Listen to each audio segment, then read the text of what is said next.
Hello guys, मेरा नाम अभिषेक है और आप सबका स्वागत है मेरे चैनल वर्ड ऑफ स्टोरीज में। एक बार फिर से आज मैं लेके आया हूँ आपके लिए एक और नई इंटरेस्टिंग स्टोरी। आज की स्टोरी हमारी होने वाली है दीनदयाल की फैमिली से रिलेटेड। तो इस वीडियो को एंड तक देखना, वीडियो को बिल्कुल भी स्किप मत करना। वीडियो को लाइक करना, चैनल को सब्सक्राइब करना, बेल आइकन जरूर दबाना और अपने भाई को इंस्टाग्राम पे फॉलो कर लेना भाई। तो चलो वीडियो को शुरू करते हैं। तो आज की जो हमारी वीडियो है वो है दीनदयाल की फैमिली के बारे में। दीनदयाल अपनी फैमिली के साथ शहर में रह रहा था। तो शहर में रहते रहते उसके मन में ख्याल आया कि यार शहर में तो बहुत रह लिए, अब चलिए गांव में रहते हैं। तो वो अपने दादा का जो उसके गांव था हरिपुर, वो वहां पे जाके रहने का फैसला करता है। तो वो पूरी अपनी फैमिली के साथ गांव में रहने चले जाता है। बट उसकी मम्मी को डायबिटीज होती है, तो डॉक्टर कहते हैं कि आपको रोज टहलना जरूर है।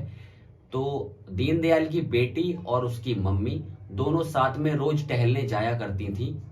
तो वो टहलते टहलते रेलवे स्टेशन तक जाती थी, जो उस गांव का रेलवे स्टेशन था वहां तक वो रोज जाया करती थी। रोज के दिनों में क्या रहता था, रेलवे स्टेशन खाली ही रहता था। तो ऐसी कोई प्रॉब्लम नहीं होती थी, वो जाते थे और वहां से वॉक करके वापस आ जाते थे। एक दिन की बात है, वो रेलवे स्टेशन के पास से जब गुजर के वापस आ रहे थे तो उन्होंने देखा कि वहां पे बहुत ज्यादा चहल पहल हो रही है और वहां पे कुछ औरतें खड़ी हुई हैं। वो औरतें उन्हें आवाज देकर अपनी तरफ बुला रही थी।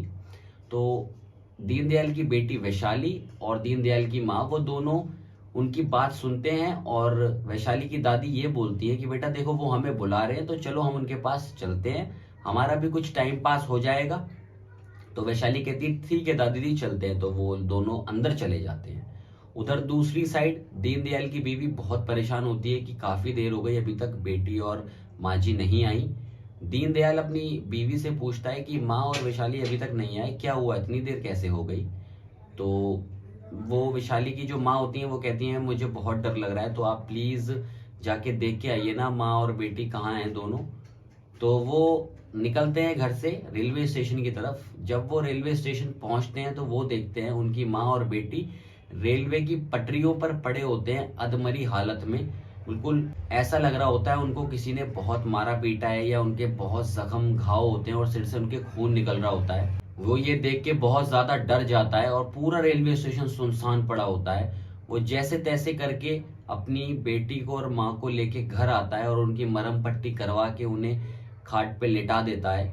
उधर दूसरी साइड दीनदयाल की एक बहन होती है, वो अपने पति के साथ दीनदयाल के नए नए वाले घर पर एक बार आना चाहती है। तो वो उसके घर के लिए निकलने वाले होते हैं। तो सपना जो उसकी बहन होती है, सपना अपने पति रमेश से कहती है कि रमेश, हरिपुर सिर्फ एक ही ट्रेन जाती है, तुम प्लीज जल्दी तैयार हो जाओ और हमें जल्दी वो ट्रेन पकड़नी होगी। अगर वो एक ट्रेन भी छूट गई तो हम वहां पर नहीं जा पाएंगे। तो रमेश कहता है हाँ चल रहे हैं, बस मैं खाना खा लूं फिर हम निकलते हैं। तो वो खाना खा के जल्दी जल्दी ट्रेन में बैठ के निकलते हैं। बट ट्रेन जो है उन्हें रात के 11 बजे वहां पर पहुंचाती है। जब रात के 11 बजे वो वहां पे पहुंचते हैं तो देखते हैं कि एक चाय वाले बहुत बूढ़े डरावने से अंकल उनके पास आते हैं कि चाय ले लो चाय ले लो। बट सपना और रमेश मना कर देते हैं कि उन्हें कोई चाय नहीं चाहिए। वो बट फिर भी उनके पीछे पीछे आते रहते हैं कि चाय ले लो चाय ले लो, लेकिन वो मना करते रहते हैं। उनके मना करने के बाद बहुत मुश्किल से वो बूढ़ा उनका पीछा छोड़ता है। वो जैसे ही थोड़ा सा और आगे बढ़ते हैं, एक बहुत डरावनी सी औरत उनके सामने आके खड़े हो जाती है और उनकी तरफ को ऐसे हाथ बढ़ाती है जैसे उन्हें पकड़ना चाह रही होती है। वो दोनों बहुत ही ज्यादा डर जाते हैं और डर की सीमा तो तब पार होती है जब वो उसके पैर देखते हैं। उसके पैर उल्टे होते हैं और वो भाई इतनी तेज दौड़ लगाते हैं ना वहां से रेलवे स्टेशन से। जो भागते हैं तो बहुत तेज भागते भागते रेलवे स्टेशन के बाहर निकल जाते हैं। जब बाहर निकलते हैं तो देखते हैं दीनदयाल उनका इंतजार कर रहा होता है। वो सारी बातें भूल के दीनदयाल के साथ उसके घर चले जाते हैं। जब घर जाते हैं तो वो अपनी माँ और दीनदयाल की बेटी का जो हाल हुआ हुआ होता है वो देखते हैं। तो वो बहुत ज्यादा डर जाते हैं कि ऐसा क्या हो गया, क्या हुआ।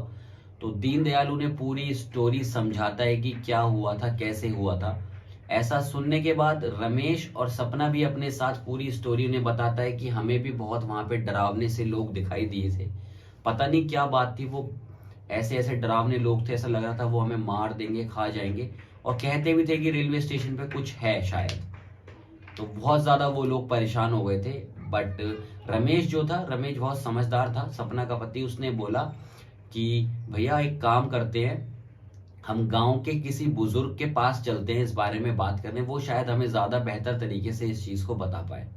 तो रमेश मना कर देता है। रमेश कहता है कोई फायदा नहीं है, हमें कोई जरूरत नहीं है जाने की, चलो सब ठीक हो जाएगा, कोई प्रॉब्लम नहीं है। वो बहुत लाइटली लेता है उस बात को।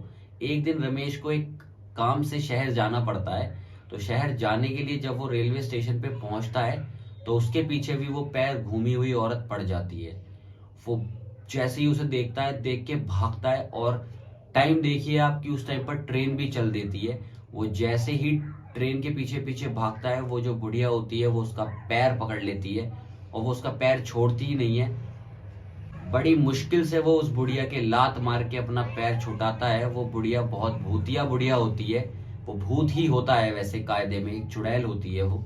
और जैसे तैसे करके वो ट्रेन पे चढ़ जाता है। ट्रेन पे चढ़ते चढ़ते ट्रेन के साथ साथ वो बुढ़िया चल रही होती है और उसे ऐसी लाल आंखों से अपनी देख रही होती है। उसकी हालत खराब हो जाती है, दीनदयाल की फट के हाथ में आ जाती है। बट वो जैसे तैसे करके गांव से निकल जाता है। जब वो शहर पहुंचता है, अपना काम निपटाता है, फिर सोचता है कि यार अब मैं घर कैसे जाऊं, ट्रेन में तो ऐसे ऐसे हो जाएगा अगर मैं रेलवे स्टेशन पे उतरा तो। भाई वो फिर कैसे भी करके एक बस का इंतजाम करता है। पता चलता है उसे कि एक बस जाती है गांव तक उसके, तो वो बस के थ्रू अपने गांव पहुंचता है। फिर जो उसके जीजा ने उससे बात बोली होती है कि हमें किसी बुजुर्ग के पास जाना चाहिए, तो वो ढूंढते ढूंढते गांव का एक सबसे बड़ा बुजुर्ग होता है चुन्नी लाल, उसके पास पहुंचते हैं। तो चुन्नी लाल उन्हें बताता है कि बेटा, गांव के किसी भी रिकॉर्ड में या किसी भी दस्तावेजों में ये कहानी नहीं लिखी है। कुछ ही गिने चुने लोग इस बात को जानते हैं और मैं उन गुने चुने लोगों में से हूँ। ये बात है जब आजादी की लड़ाई चल रही थी तब की। तुम्हारे जो दादा थे वो अंग्रेजों के घर पे नौकरी किया करते थे। स्वतंत्रता सेनानी जो थे वो 1940 में अपने देश को आजाद करवाने के लिए लड़ाई लड़ रहे थे और उन्होंने एक मोर्चा चालू किया था। तुम्हारे दादा को उस मोर्चे के बारे में पता चला तो उन्होंने स्वतंत्रता सेनानियों की मुखबरी कर दी थी अंग्रेजों से। तो अंग्रेज उनका मोर्चा बंद करवाने के लिए उनके पीछे पीछे आए थे, लेकिन वो स्वतंत्रता सेनानी डर के मारे स्टेशन पर छुप गए थे। अंग्रेज इतने ज्यादा बदतमीज और गंदे थे कि उन्होंने पूरे के पूरे स्टेशन पे बारूद और गोलियां बरसाना शुरू कर दिया। उन गोलियां और बारूद बरसाने की वजह से जितने भी स्वतंत्रता सेनानी थे वो सब मर गए थे और उनकी आत्मा उस रेलवे स्टेशन पर घूम रही है, भटक रही है तब से। बेटा, अगर तुम इन सब चीजों से बचना चाहते हो तो तुम एक बहुत बड़ा रेलवे स्टेशन पर यज्ञ करवाओ। दीनदयाल को ये बात अच्छे से समझ में आ जाती है कि उसे अब क्या करना है। दीनदयाल अपनी जमीन जो होती है वो दान में दे देता है ताकि उस जमीन पर एक म्यूजियम बनाया जाए और उस म्यूजियम के अंदर स्वतंत्रता सेनानियों की मूर्तियां लगाई जाएं। जब वो वहां पे मूर्तियों लगाने के लिए जमीन दे देता है तो गांव वाले भी थोड़ा खुश होते हैं। उसके बाद वो उस रेलवे स्टेशन पे एक बहुत बड़ा यज्ञ करवाता है। जब वो वहां पे यज्ञ करवाता है उस टाइम पर भी थोड़ा सा उसे भूतों का सामना करना पड़ता है। काफी सारे भूत आते हैं उस यज्ञ को रोकने के लिए, बट जैसे तैसे पंडित जी द्वारा उस यज्ञ को पूरा कर दिया जाता है और यज्ञ कंप्लीट होने के बाद उन सारे स्वतंत्रता सेनानियों की आत्मा को शांति मिल जाती है और उन लोगों की आत्मा मुक्त हो जाती है। उसके बाद उस गांव में वो रेलवे स्टेशन पर कभी भी कोई घटना नहीं होती और लोग आराम से रेलवे स्टेशन पे जाते हैं, ट्रेनें पकड़ते हैं और जहां उन्हें जाना होता है वो जाते हैं। तो यही थी एक कहानी दीनदयाल की। अगर ये स्टोरी आपको अच्छी लगी हो तो स्टोरी को, वीडियो को लाइक करना, चैनल को सब्सक्राइब करना, बेल आइकन जरूर दबाना, मुझे इंस्टाग्राम पर फॉलो करना। मैं मिलूंगा आपसे एक और नई वीडियो के साथ कल। तब तक के लिए खुश रहें, मस्त रहें, हंसते रहें और अपने भाई की वीडियो देखते रहें। Bye bye.